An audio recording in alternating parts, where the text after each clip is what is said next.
And then in the midst of all of this, which makes even less sense, we see new nuclear weapons arriving in Great Britain. And these weapons are designed to be launched by F-15s or F-35s. We call them tactical nuclear weapons, ideally suited to attack targets beyond the Baltic littoral in northern Russia or potentially via Ukraine. And we announced this, and we're talking about these things. It looks like there is a universal agreement in Washington right now that the way to do business with Russia is to continue to bully and threaten. Now, you would think this, how many years are we into this war now? This has been going on since February of 2022. How has all the bullying and threatening worked out? It hasn't. It's been a catastrophe. It's made everything worse.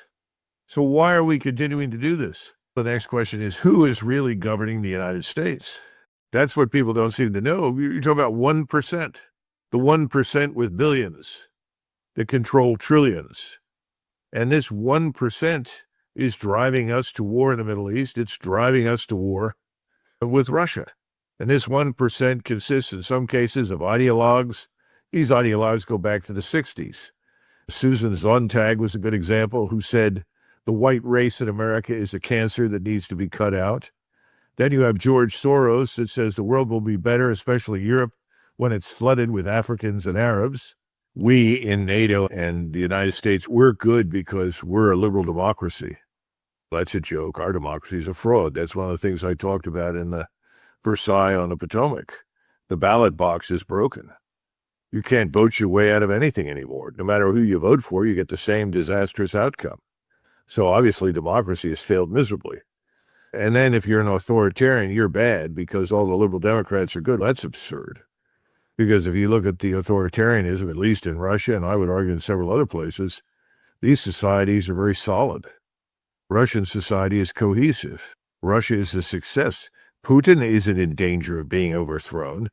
He's not this weak dictator that lives in a state of permanent paranoia. This is all nonsense. So what it boils down to, if you're a Russian, is as follows. And Americans don't understand this. You can't get to a negotiated settlement with the United States, Ukraine, its puppet, and NATO, unless you understand three things. Number one, what exists in Kiev is a cancer. It's a tumor on the body of Russia. This cancerous tumor must be removed. And that's what President Putin and his armed forces have been doing for the last 3.5, 4 years. They're removing the tumor. However, just cutting the tumor itself away is not enough. Medicare, Medicaid, Social Security, we cannot spend indefinitely. And then you have, depending upon whom you want to talk to, at least 50 million illegals, and they're enjoying free health care. What is this problem? Who thought this up? Everyone shows up who's done nothing, paid nothing, and suddenly they get everything for nothing. What about the average American worker that's paid into these systems for years? People are beginning to figure out they've been taken to the cleaners. If you're an American, you get third place in whatever's up for discussion. And oh, by the way, whatever happened to militarizing the border to really get control of the drugs and human trafficking, because that continues. Oh, the optics are better. You don't have tens of thousands of going across. But unfortunately for us, through most of the legal ports of entry, got enormous corruption there. And the drug cartels have billions of dollars in cash to pay people off. And so the drug and human trafficking continues headed north. And then you have truckloads of cash headed south.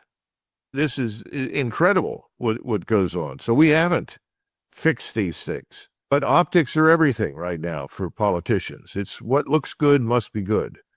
The average American is gullible, but he's not that gullible anymore, and he's beginning to ask harder questions.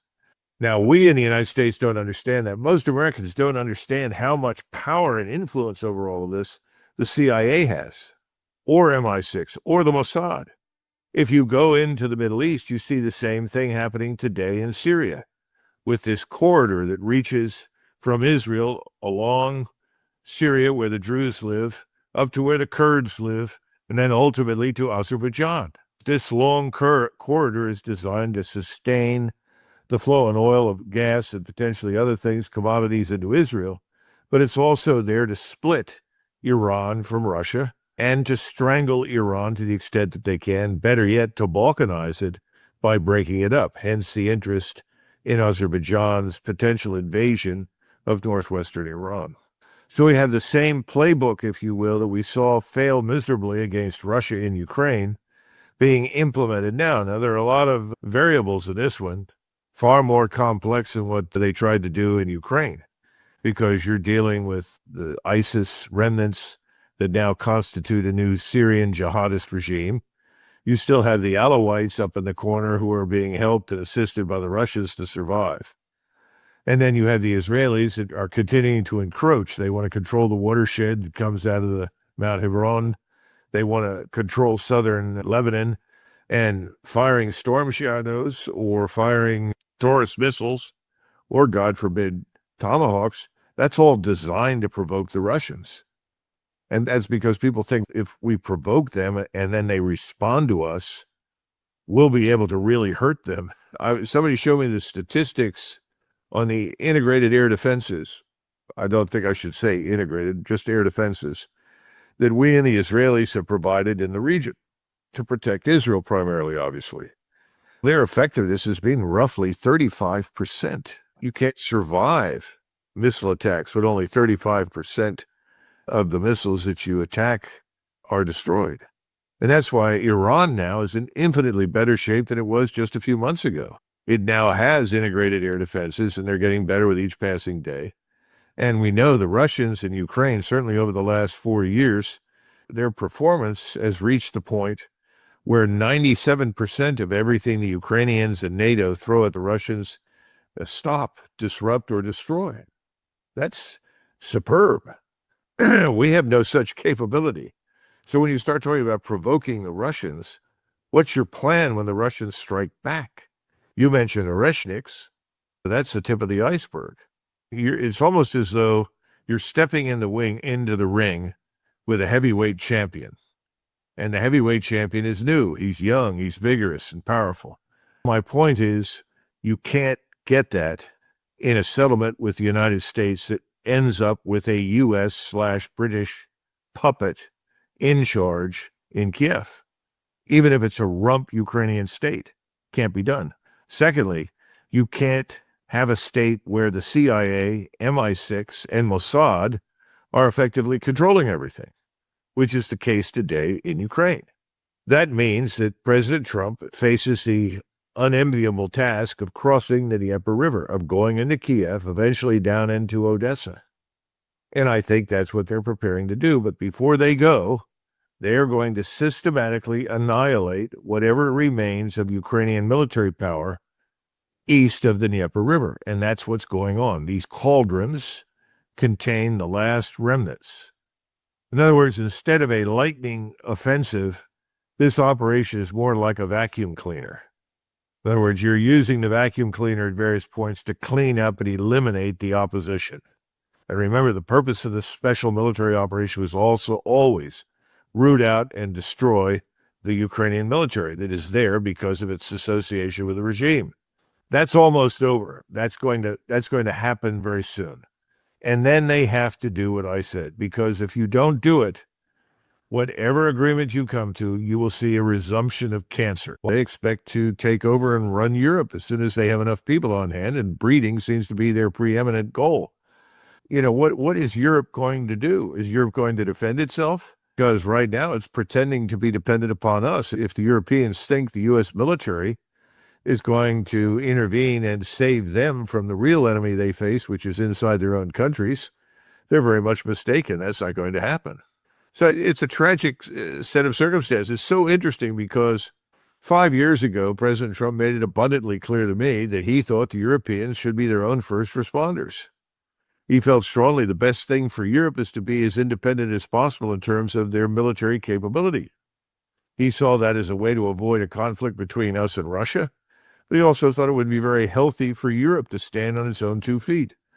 And I agreed with him completely. That's particularly true in Germany because it's very clear that until we get out of that country, will never do much for itself.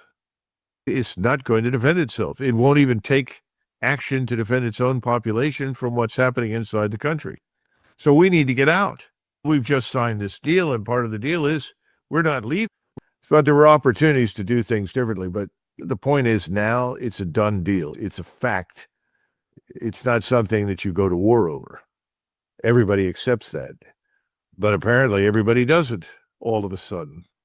And you see, this gets back to the position the Russians are in. Today you say one thing, tomorrow you say another. What do we believe? When do we know what you are saying is real? So I think at this point, Moscow doesn't believe much of anything that any of us say. What they've decided to do is be prepared for the worst. You remember when President Trump came over to visit and he was in the Netherlands, and this man, Rutte, characterized him as daddy, which was, I would have thought, for any sort of decent-minded Dutchman would have been offensive. But apparently that seems to have spread. So von der Leyen seems to regard him as daddy as well. And they've all said, Daddy, we'll play in your sandbox and do what you tell us to do, but you've got to do something for us. And you have to remain committed to this war in perpetuity against Russia because that's vital to our survival. The globalist cause is at risk if we admit that this whole thing is a fraud, that Russia is not interested in invading anybody, that we have unnecessarily engaged in deindustrializing ourselves so that we are now dependent upon the importation of very expensive liquefied natural gas from the United States instead of buying cheaper gas from Russia, then we'll be thrown out of office. I think they're going to eventually be thrown out anyway. It's a question of when and under what circumstances. And again, you also got this huge population of people from India, Pakistan, the Middle East, Africa. These people have not come to Europe to become Europeans, and it's absurd to even suggest it. They're building their mosques and temples. I don't know where we end up, but if you look at the whole range of issues right now, you have to conclude, based on the performance of both President Trump and Congress, that they're very much the royal monarchy of 1789. They seem to be ignoring the perils. They seem to think that they can paper everything over. They can market new things and convince people things are good when they're not.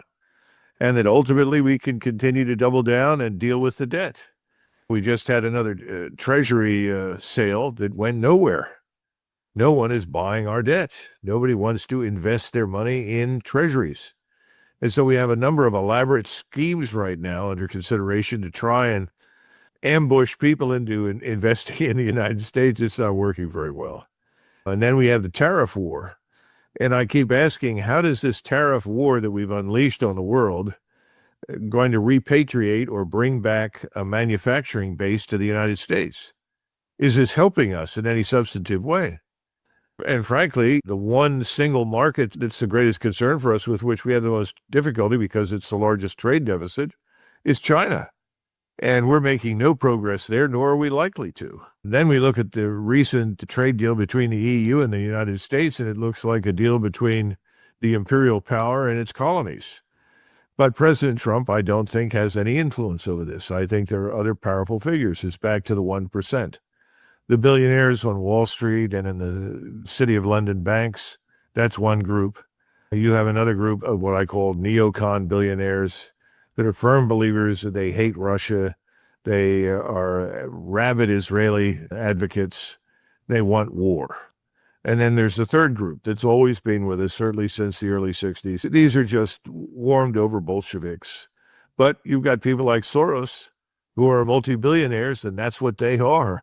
And that's what they promote. Balkanization, Bolshevism, chaos. And they think that's the road to success. Perhaps we should call them anarchists. I don't know what you call them. But at the end of the day, these people are catastrophic. And they're running the show in Washington because they paid everyone off. And you have the Epstein problem, which is now surfacing. And the hope is by some that the Russia hoax that's being exposed is going to draw some of the heat away from the Epstein problem. The problem is that Epstein is not that unique. He was effectively a high-end procurer with lots of intelligence services interested in his products. Of course, there's a hidden consideration there that we need to talk about, and that is, I think under the table, we promised to stay engaged in Ukraine. and to continue to maintain this hostile posture. You still have underlying assumptions on the Western side that are false. Assumption number one, Russia's weak. And the longer this war lasts, the weaker it gets. Wrong. Absolutely wrong. Russia is stronger now than it's ever been. Its military power is greater than it's been certainly since the early 1980s. So Russia is not at all suffering in the sense that we would like to believe they are. And Putin, again, is not this feckless dictator living in a state of paranoia. But these are the things that you hear in the mainstream media. That's why if we just keep this up a little longer, if we just continue to push, Russia will collapse. Russia will fall apart. No, it won't. On the other hand, we stand an excellent chance of falling apart for a whole range of reasons that I've been discussing here. So the question is, what comes first? I just don't know. But the bad news is in the West, people continue to believe the nonsense. Now, somebody said, we'll fire 100 Tomahawks, and that'll be a game changer for the Ukrainians. There's almost no army left. The few people that are left are, as you pointed out, being rounded up and destroyed in these cauldrons. I don't see anything good happening inside Ukraine with regard to men on the ground with weapons of any kind. And you think of yourself as a heavyweight champion, but your championship is 30 years old. You're not young and vigorous, and you're not bulging with muscles, but you think you are. How do you think this is going to turn out? It's like going in and fighting Mike Tyson, and it's amateur hour on the Western side. We don't know what we're doing. Rationality would dictate a whole different approach, and this is why people voted for Trump. Because Trump recognized, first of all, we can't spend out of control. We have to deal with spending, and he said those things. Now, nobody wants to cut anything. We know that. But inevitably, you've got to do it. One of those things we've got to cut is our investments in defense, which have been, in many respects, bad investments. Investments in the wrong force. It's been the wrong force now for at least 35 years. And in addition to the wrong force, bad policies have produced less effective troops, less effective formations. We need to go after the healthcare system. For a fraction of what we invest, people in Europe receive remarkably good healthcare. I'm not saying it's perfect, but there's still private insurance and lots of people invest in it, I know, in Germany and Austria. But you still have a pretty good basic healthcare system. And here, it's expensive to the point of absurdity. So we've got to deal with that. Apparently, as far as the Europeans are concerned, they hoisted the white flag fairly early. And the only way that I can come to terms with understanding that is, okay, we'll play ball with you, but you've got to continue this war in Ukraine for us. I think he signed on for that. But China, our efforts with China have been an abysmal failure. And the thing is, we haven't seemed to learn that the sanctions haven't worked. I don't know what else to say. I don't see the tariffs as a marvelous source of income for the United States. Whatever windfall profits the gas and oil industry is going to acquire as a result of this deal with Europe, they're minor. These things aren't game changers. They're not going to affect our $37 trillion national sovereign debt. They're not going to deal with the shortfall of over $2 trillion in our budgets. And it's back to what you said about Europe. It doesn't affect them in any positive way, as far as I can tell. So I'm waiting for something to happen that's going to blow up in our faces. And I guess it's a question of where does it happen first? Does it happen within our societies for reasons that are largely economic but also human? Or does it happen in Ukraine? Or does it happen in the Middle East? I don't know. But something is going to give. You've got to go to the margins. When you perform surgery, you have to look at the area around it, the organs that are adjacent to the location of the tumor. They have to be dealt with. You have to systematically examine them. And if there's evidence for cancer, they too must be subjected to surgery and removal. We're broke. The military is overstretched, worn out, and we have no answers except to double down and continue to do what we've already been doing. So that's really why I wrote the piece. It's called Versailles on the Potomac. And it's always problematic whenever you look for historical parallels, Glenn, because nothing's perfect. But it's starting to shape up in ways that are too reminiscent of what's happened in the past. Of course, the problem that we face in addition to all of this is that we are now a balkanized, bastardized, Bolshevized population. We're no longer dealing with a homogenous population. When we went into the Depression, we had many problems, but As a population, it was largely homogenous. We were able to pull together. We were able to pull together for the Second World War. That homogeneity persisted into the 60s and then began declining, and now it's almost completely gone. So we have no idea how many millions upon millions of people are in this country that came from overseas, from other places, largely from what we used to call the developing world. And anybody who brings that up and says this is dangerous and problematic, you're a racist, you're a bigot. But in reality, it's a very serious problem. And the same thing is true in the United States. You know, the last administration was determined to flood us with millions of people from Latin America, the Caribbean, Africa, the Middle East, India, and it continues. And Trump seems to have just brushed right by that. He's even privately talked about some form of limited amnesty for some of the illegals. All of these things are the antithesis of what people went and voted for him to do. He was elected on essentially a peace platform.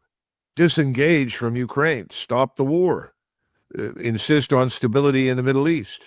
People really believed that he would do that and put an end, hopefully, to the mass slaughter in Gaza and on the West Bank. All of that's gone. He has now not only taken the Biden policies, he's extended them and doubled down on them and made them worse. And none of this is helping us. In other words, we're not repatriating the manufacturing base to the United States as we do these things. These tariffs aren't going to produce that. These tariffs, which are normally designed in economic terms for defense, you're trying to defend an industry, a fledgling industry that you want to grow and thrive and so forth. That's what we did in the late 19th century, and that made a lot of sense. These things are designed to attack and bully. MI6 would like Zelensky to step in and replace Zelensky. I'm sure we would be receptive to that. But that's another puppet. That's not someone who is an independent. That is not someone who is going to govern exclusively in the national interests of the people that live in whatever the rump state of Ukraine becomes in the future. I don't see any evidence that an attempt to replace Zelensky with Zelensky will somehow or another be seen in Russia as meaningful. Again, it's what we said earlier. The cancer is there. The cancer has to be systematically purged and removed from the body politic in Ukraine. So replacing Zelensky with someone like Zelensky means nothing. But yes, I think people in Washington decide it's probably advantageous to have someone other than Zelensky there. Who knows? Again, we are not going to give up this game of interference, disruption, subversion that we play with our intelligence services. We're operating all over the world. We've got these entities. These fronts called National Endowment for Democracy and the USAID.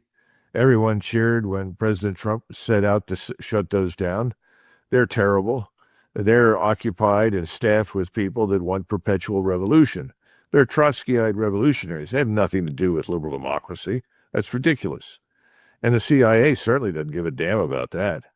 And that's very important to the people that govern you in Norway and the people that govern all over Europe, because hostility to Russia is the hallmark of globalism. If you admit that Russia has no interest in invading Europe, if you admit that Russia presents no imminent threat to Europe at all, then suddenly what's the rationale for your position in government? You're the globalist that keeps telling everybody war is imminent. So it's a tremendous mess. Trump may not have created it, but now he owns the whole thing, lock, stock, and barrel. And I don't see any evidence for new thinking, a diverging path, a readiness for any sort of diplomatic agreement on anything with anybody. And that includes in the Middle East with Iran.